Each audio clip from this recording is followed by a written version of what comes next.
Good morning and welcome to Smashy Business. I'm Lubna Hamdan. And I'm Anika Ellis Baby.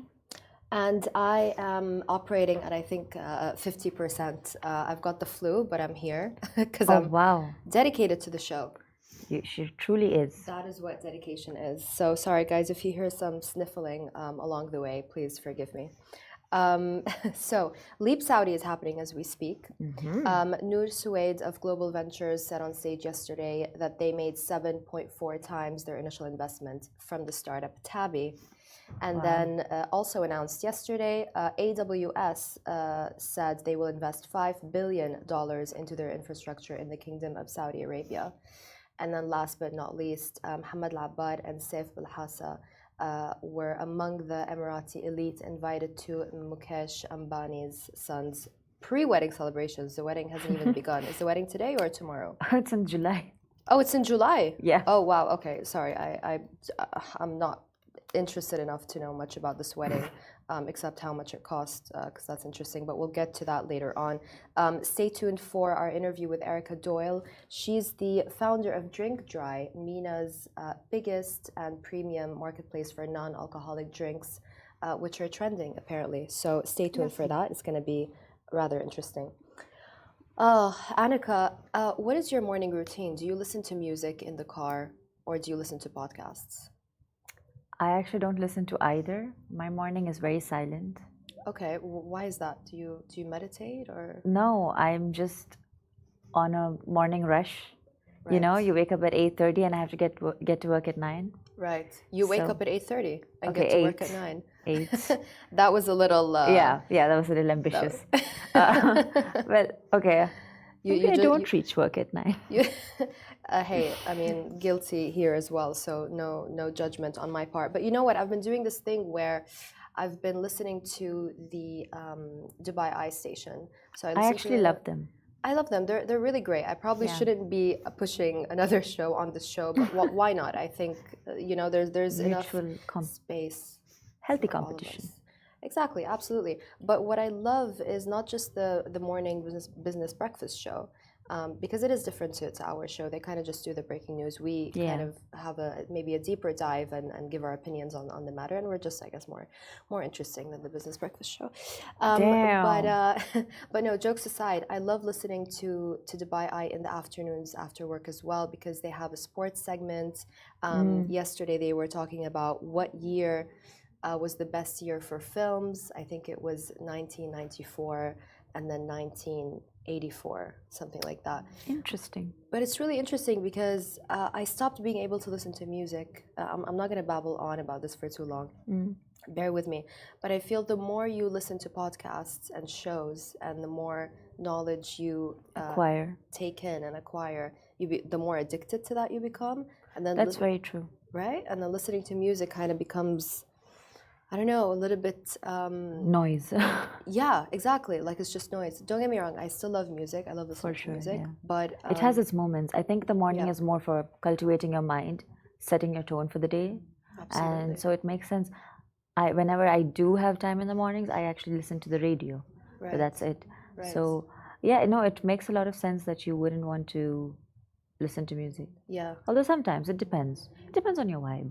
Absolutely. But I also think that, with everything going on, everything from the genocide to the news to the interest rates, like there's so much going on that... There's so much you need to be aware of, especially if you're a show host on a business show. 100%. But also besides that, I feel like music doesn't cut it for me anymore, as in it doesn't distract me anymore. I actually need to listen to a podcast or something of substance in order to distract me, if that makes any sense. You've elevated. You've ascended into the nerd category. You know what? And I'm loving it. Call me a nerd any day. Yeah. For sure. Right. Let's get into the news. Otherwise, it's just going to be us babbling about ascending. Yeah. Ascendance? Ascendings. Right. Leap Saudi is what it's all about. And Noor Sweid was up on stage yesterday, and she is the MP at Global Ventures. They're one of the most prominent VCs here in the region. And she said that they generated 7.4 times their initial investment from the startup Tabby, which is the payment gateway. Yes. Do you use Tabby? I do not. You do not? I do not. You are, I think, the only girl I know that doesn't use Tabby, because we all use Tabby on Unas to split the payments for the clothes that we technically cannot afford, but thanks to Tabby are now able to buy. Yeah, I actually met someone from Tabby a while ago at some workshop, some flower decorating workshop. And she was also very shocked that I didn't use Tabby, and I was just like, I can't do that to my bank account. Right. Because Tabby gives you a lot of power, right? Absolutely. Because it really like empowers you to, like, I can always, To shop. Yes. It's like a credit card. Exactly. And I don't even have a credit card. Just talking about it is So making me it's itch scary. to go and Exactly. buy. Yeah. And I just feel like if I do that to myself, all my savings and all my monetary goals will completely take a turn. I think Richard would agree with you. Richard is at Leap in Saudi right now. He would agree with you. He makes the smart choices. I, on the other hand, do not. But that's why we balance each other out on the show. Perfect. Right? Yin and yang. I did have a credit card once, and So you don't have one anymore? I don't have one anymore because I had one once, and I spent like 37,000 dirhams on absolutely nothing. And after that, I never had a credit card ever again in my life. That's a story. Yeah, and it's not like I bought something of substance, really. Nothing, it's not like I went and bought, be it a Chanel bag or, invested in something or whatnot. No, it was just like an everyday kind of just shopping sprees here and there, little, outings and dinners and inviting people, when I'm out. Yeah, it's so yeah, no credit cards for me. But anyways, going back to Tabby. So Noor Sweid said the VC has got full conviction in Hussam Arab, who is the founder of Tabby.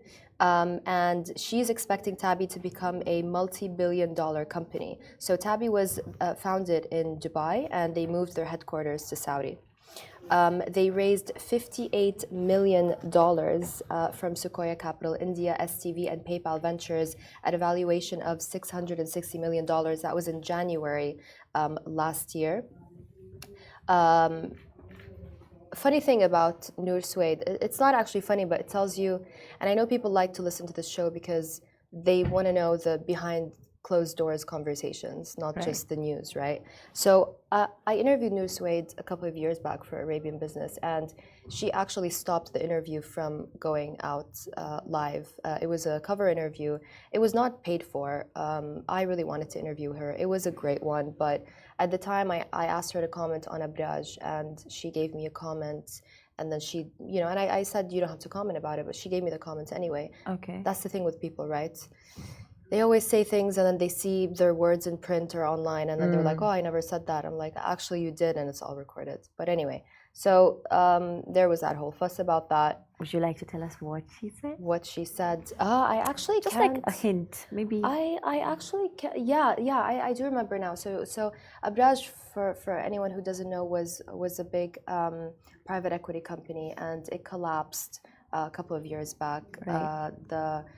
The founder, Arif Naqvi, is currently under house arrest, awaiting extradition to the U.S. Allegations of fraud, misappropriation of funds. Yeah, I think you covered this already. Right? Yes, we covered this. Everyone who's anyone, I think, knows the story. Annika's familiar with it as well.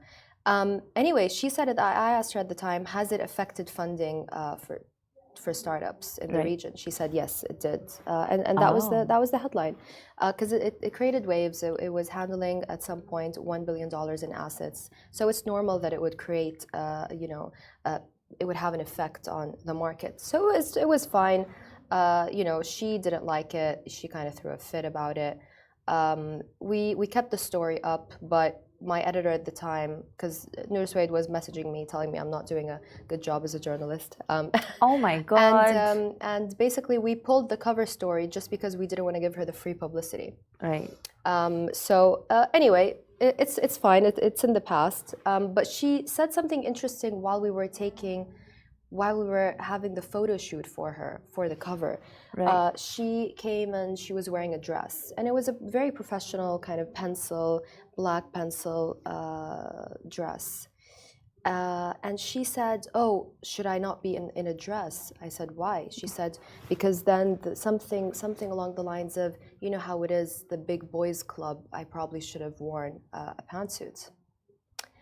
And you Okay. know, I don't want to judge her too much because there aren't that many women in the world of VCs.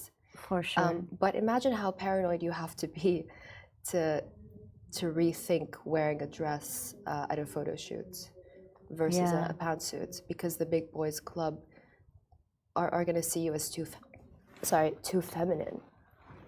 Yeah, I don't know. I see it in two ways because it's true. There is a chance for that. But at the same time, I mean, Isn't that the point? yeah, exactly. Like, I am a woman and I have made it. Exactly. Like, Yeah, you can be yeah, pretty and smart. exactly. You can be pretty and bold. You Yeah. can be stylish and Yeah. Otherwise, you're letting them win, right? exactly. Like, you So- don't have to pantsuit yourself. Yeah, you don't have to pantsuit yourself. Quote of the day. I love that. We should actually post that as we should start quote of the day on our Instagram page. Follow us, by the way, Smashy Business. A lot of exciting content coming up. Anyways, so Noor also said, interestingly enough, that global ventures are looking to invest in agri-tech and supply chain tech. She said on stage yesterday, "We're incredibly excited about everything that's related to supply chain technology." It's not the most exciting thing, is it, when you say supply chain technology and excited in the same sentence? It doesn't make any sense. But good investments are often quite boring, aren't they? I mean, they trickle down eventually. They affect you. But like when you jargon it saying supply chain technology, Right, maybe yes. it doesn't make sense. But like at the end of the day, I know it's probably something related to the goods I'm receiving, the services I need. Exactly. So True. So she said, "Our conviction is in 2029, we're not feeding the world in the same way as we did in 2019." And she talked a lot about food security. She also said she's really looking forward to empowering entrepreneurs of the region. Maybe she can first empower herself to wear a Right. dress and not a pantsuit. Anyways. oh damn, I felt that. Anyways, well, it's yeah.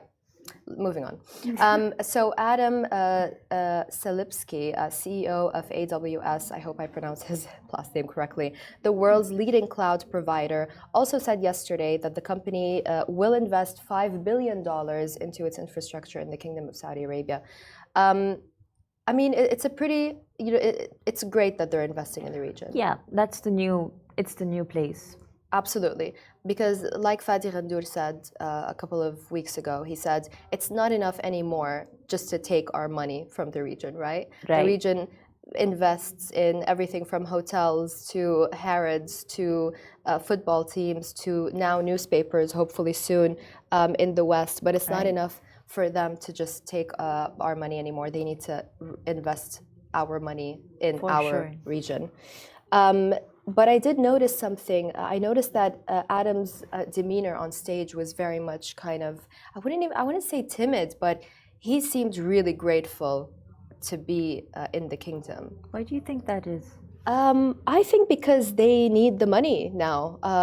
You know, the US let's just be blunt about It's crumbling. It is not in the best place, is Yeah. it?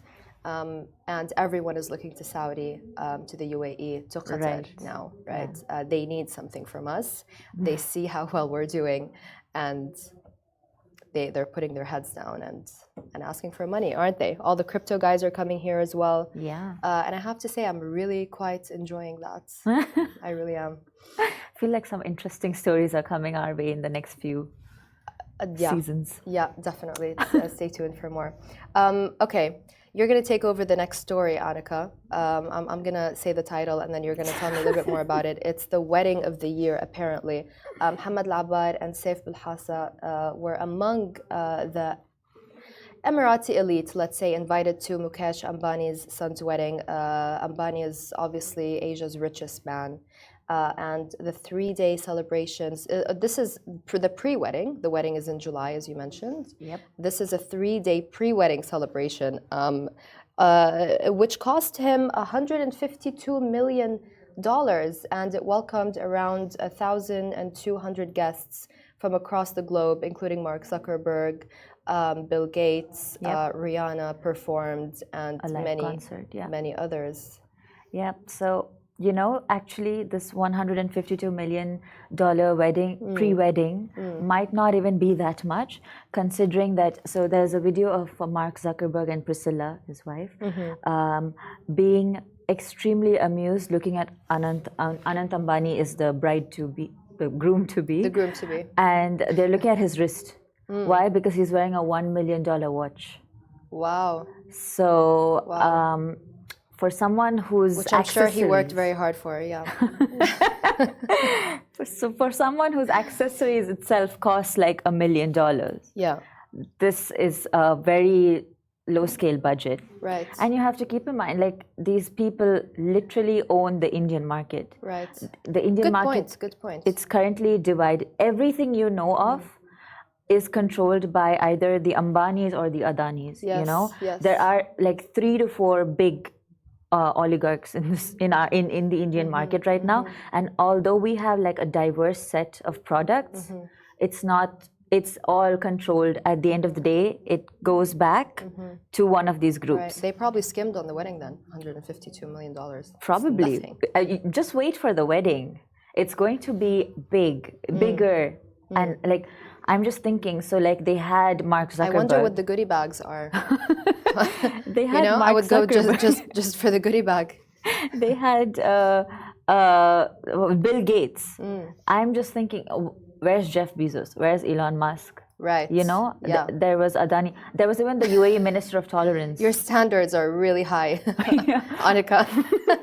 I'm just saying, like, these are people who got the biggest Bollywood celebrities to come down and literally dance for them like monkeys. Like, just on the stage, dancing, singing, anything you want. If Ambani tells them to do it, they will do it. Right. And these people are not, there's so much more. Like, we are seeing just the cream of their wealth. Like, there is so much more underneath. Definitely. And it's scary as an Indian who would one day want to go back there. It's scary because, like, this is the amount, like, just one necklace on the neck of the bride-to-be. The bride-to-be and Mukesh Ambani's wife. Right. Apparently the emeralds on those necklaces, they're so chunky, they're huge. There are pictures of this everywhere. Yeah, you can't buy one class, necklace could solve India's hunger crisis for a minute. Right. Yeah. Like, so it's just an insane show of wealth and power and luxury when our country is actually not doing too well. Which is, it breaks my heart. Everything I know about this wedding, I know against my will, because there's so much content. The media is focusing on it. They've got all the attention. They control the media, to be fair, in India. Yeah. But there's so much on it. Right. So it's scary. Yeah. Yeah, I mean, to show that off as well, some people might disagree, sorry, but to show that off that much and publicize it that much, I mean, it could have been a little bit toned down considering there is an ongoing genocide as well. So I feel like it was a bit, strange to kind of see that, and then. But anyway, it seems more of a business conference and a networking event than a wedding, right? I'm sure there are so many deals that have gone underway. Like, we can expect so much, because think about it. Meta plays a big role in India and Indian elections. Right. They control a lot of the propaganda that goes out and the truth that goes out. And now, and Mukesh Ambani controls a lot of the media. So when these two come together, it's not looking good. And our elections are coming up soon. Right. So it's not looking good for us. No. I'm scared. No, it's not. You know who is not looking good is the groom. I mean, for God's sake. If you have that much money, surely your suit could have fit better, I thought, right? Maybe. I didn't really look at him much. You can't buy class. You just cannot buy class, can you? Okay. Lubna's really brutal today. Like, It's just roast after roast. Every I don't know. personality we've picked up. I don't know what it is. It's just, yeah, it's just if you have that much money, surely you can spend a little bit of that money to look good. For sure. I mean, For you know, sure. to get a personal But trainer. like that's the thing, right? That's the gross disgustingness of money that I can literally come to this wedding in my sweatsuit. Yeah. And you will still say I look fabulous and top. You will still talk That's about true. my sweatsuit. That's true. That's true. So we're going to talk more about this after the show, Annika. I think we have a lot to talk about. I'm very passionate about this, evidently. I'm loving this. Right, so now we've got with us in the studio Erica Doyle, founder of Drink Dry, non-alcoholic marketplace. We're going to find out everything there is to know about the business coming up next. Erica Doyle, welcome to Smashy Business. Thank you for having me. How do you pronounce your middle name? Well, it's Erica Blezhevich Doyle, but Doyle is fine. Okay, where are you originally from? So I'm originally from Lithuania, and I moved to the UK when I was around 16, and then went through my education system there, and then somehow ended up in Dubai. You ended up in Dubai, and you started the MENA region's first and only, you say, premium non-alcoholic marketplace. Correct, yeah. And it does seem to be the only marketplace for non-alcoholic drinks, because a lot of companies say that, you know, we are the first and the only, but in your case, that is actually true.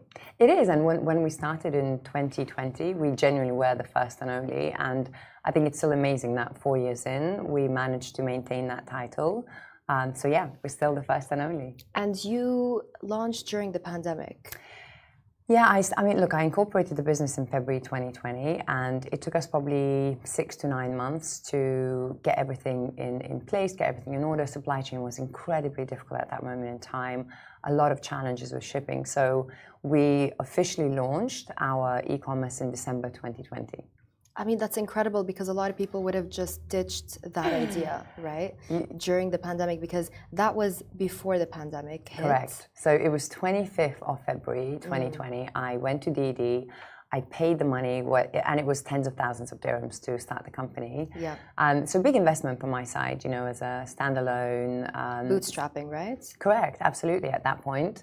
You know, I was a stay-at-home mom prior to that, having worked in history and politics in Parliament. So no business kind of experience, just a lot of passion and belief that the non-alc industry is going to come to the Middle East. And I wanted myself and Drink Dry to be at the forefront of that from day one. And it was a big blow when COVID came, genuinely a big blow. But in hindsight, and it's always really nice to reflect, in hindsight, it was a good thing that happened for us as a business. It gave us time and it gave us breathing space. And we had the opportunity to genuinely take exclusivity of some of the world's leading non-alcoholic brands that maybe we wouldn't have got otherwise, had other distributors been open to doing business and investing in launching something new. Right. So for us, it was a good thing. Mm-hmm. And I mean, why do you think there are still no competitors? Is the market big enough? Is there enough demand?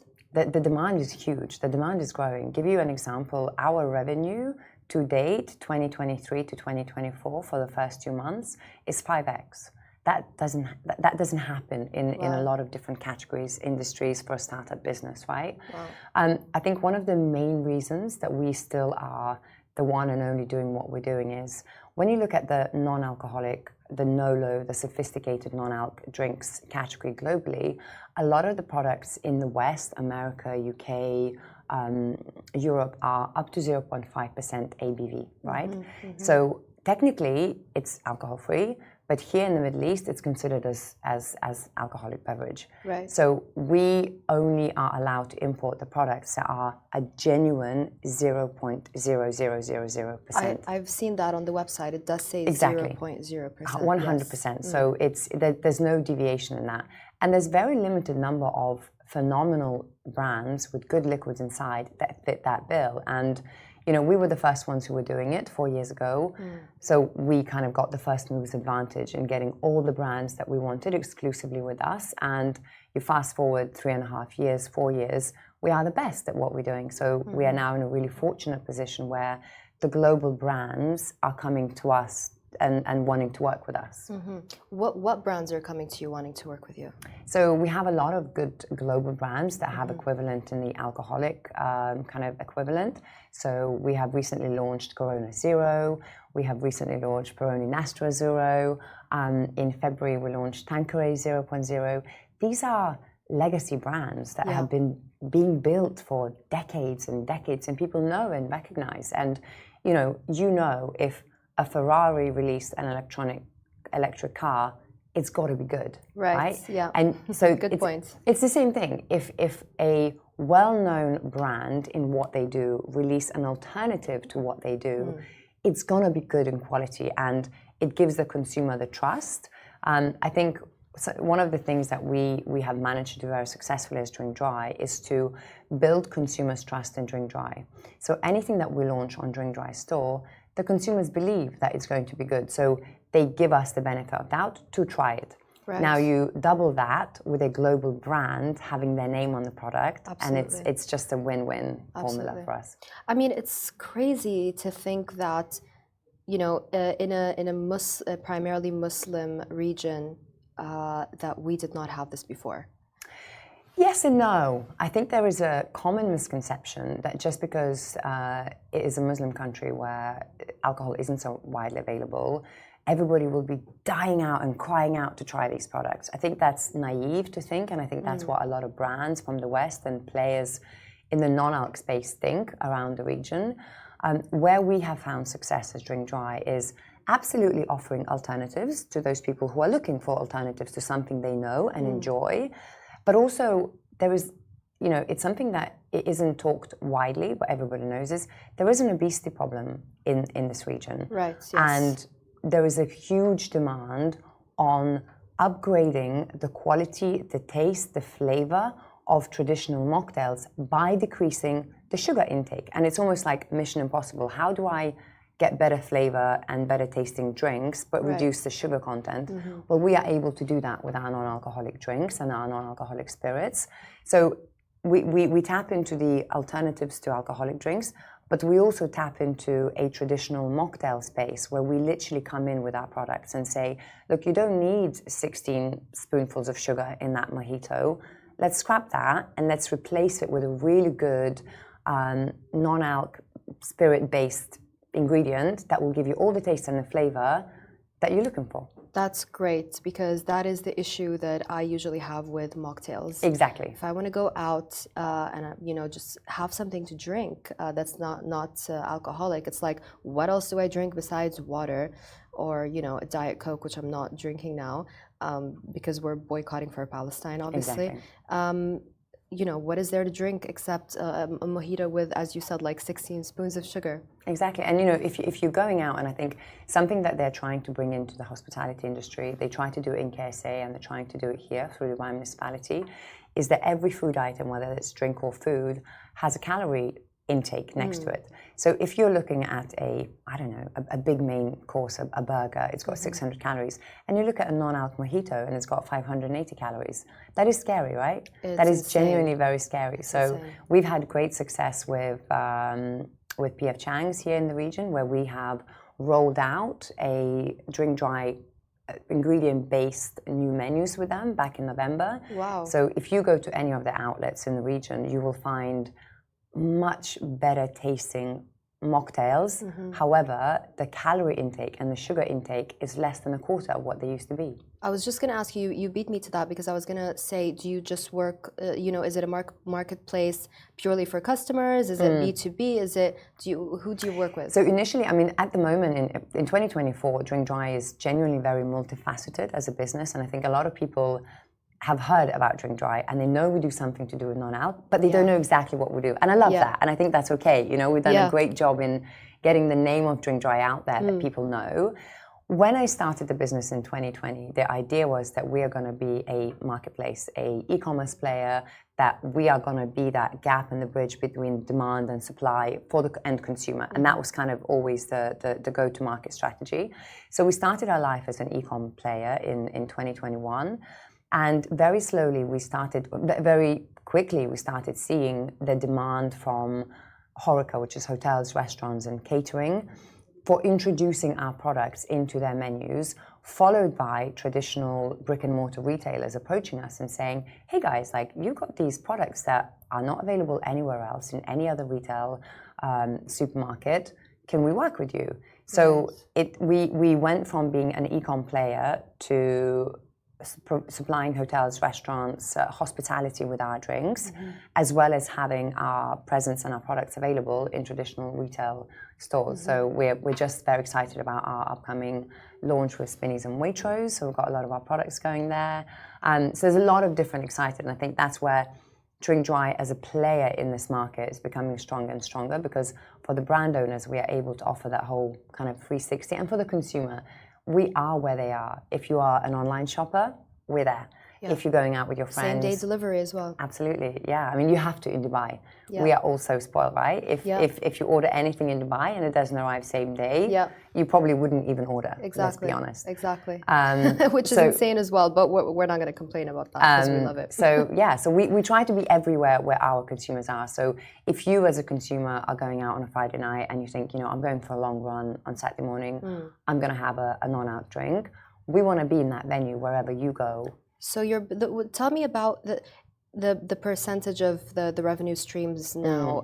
Does it come mostly from the consumers, or does it come from the B2B side of things? So give you some comparison as well. In 2021, which was our first year of full trading, we launched in December 2020, but 2021 is kind of the first full year of trading as a company.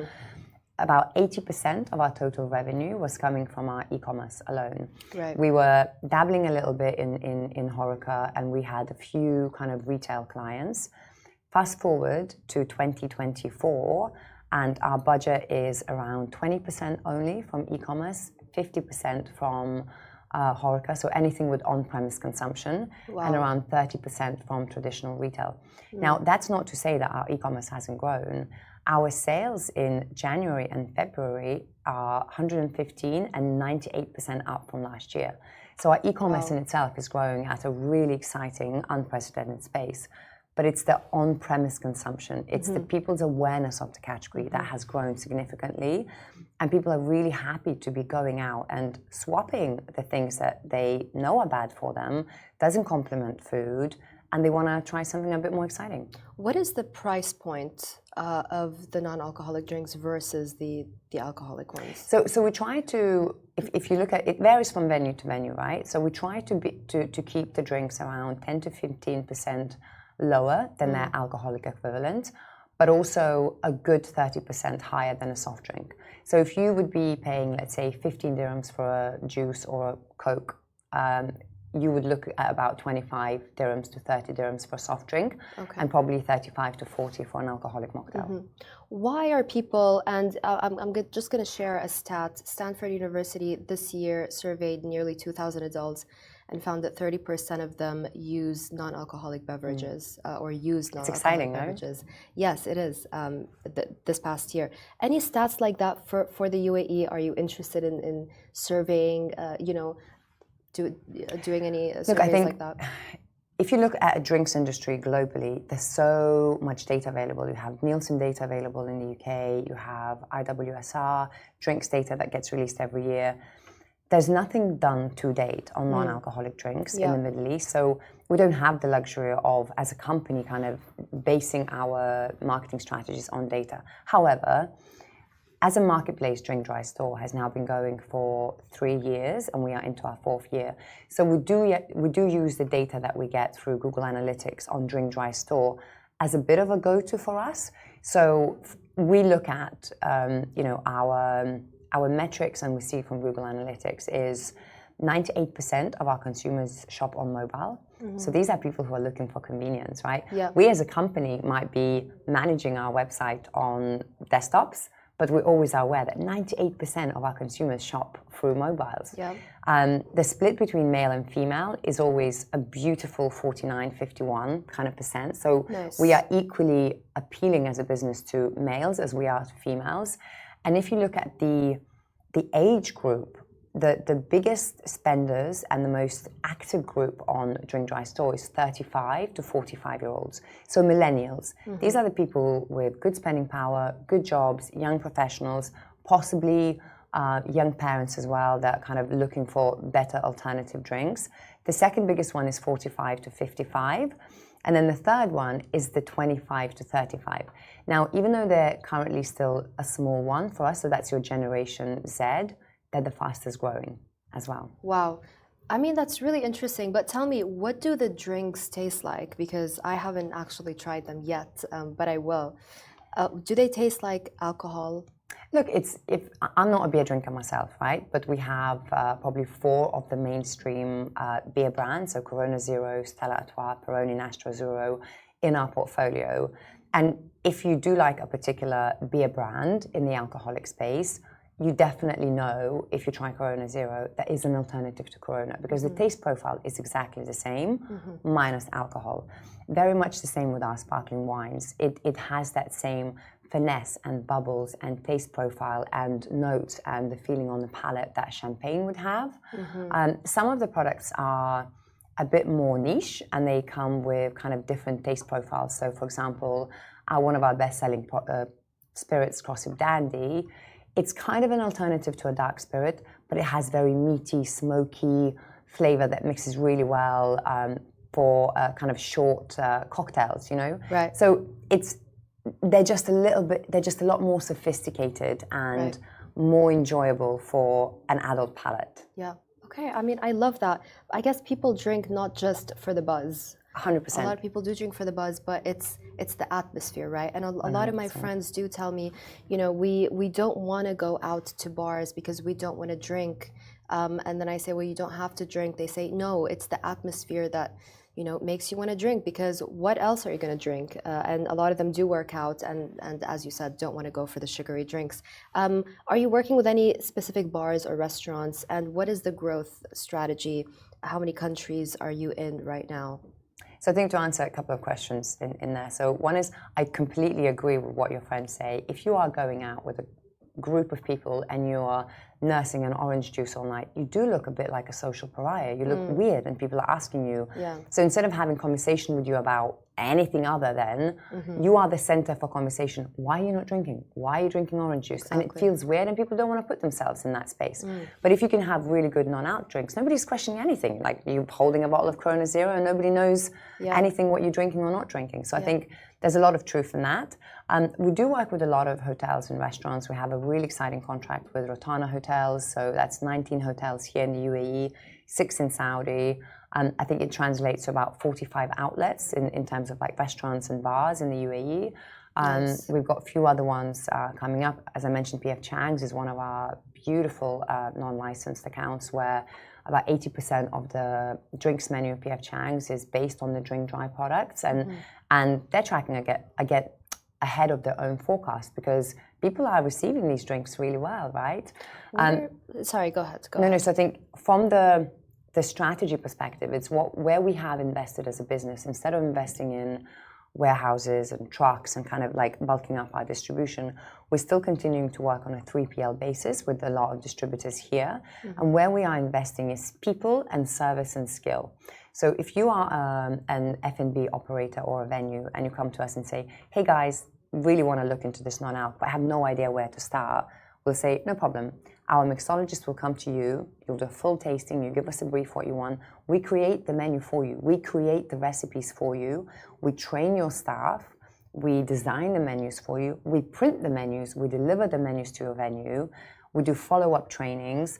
So we try to make sure that we are a help and an assistance to actually executing the new menu really well for the venue, that it's not something they dip their toe in, then it doesn't become a priority, and they order the drinks, it's not on the menu, and it doesn't sell, right? Sure. So I think that's where the growth strategy for us is, where we come in and we try to support our partners. Has it failed in any area that there hasn't been interest, or what are the challenges that you faced with bars and restaurants? I think in the early days, around 2021, when we were first kind of trying to go into entree, the biggest challenge we had where they would order the drinks from us and we would deliver, and then they would again, priorities would change and the drinks would never make it into the menu. So Right. if the drinks are not on the menu, how does the consumer know? You're going to a restaurant, you open the drinks menu and nothing is there. So you're not asking for it, you're not ordering for it.